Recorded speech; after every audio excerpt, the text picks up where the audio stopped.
కొత్తగా. అందుకంటున్నాడు, మీరు చింత లేని వారై ఉండవల్ల నేను కోరుచున్నాను. ఏమంట? పెళ్లి కానివాడు. జాగ్రత్త, ఇక్కడ పెళ్లి కాని వారు ఎవరైనా ఉంటే దేవుడు మీ పైన ఎంత బాధ్యత ఉంచాడో తెలుసా? ఒక్కసారిగా ఆయన అన్నాడు, దేవుని కార్యాల గురించి మాత్రమే ఆలోచన చేస్తాడు. ఇప్పుడు చెప్పండి, పెళ్లి కానీ, పురుషుడు కానీ, స్త్రీ కానీ దేవుని మాత్రమే సంతోషపెట్టాలి, దేవునికి పనికొచ్చే పనులు మాత్రమే చేయాలని ఎవరైనా అనుకుంటున్నారా?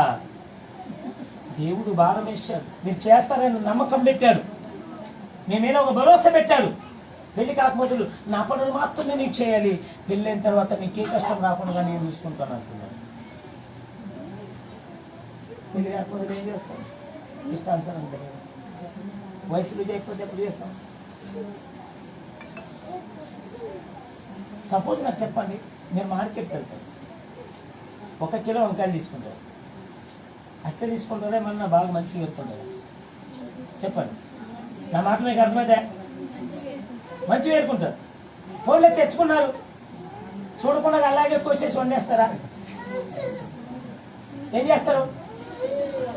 దాంట్లో సగం పుచ్చి పట్టింది అనుకోండి, ఏం చేస్తారు? మీరు పైసలు పెట్టి తెచ్చుకున్నారు, పైసలు వేస్ట్ అవుతాయి కదా, అట్లా వండుకొని తింటారా? ఎందుకు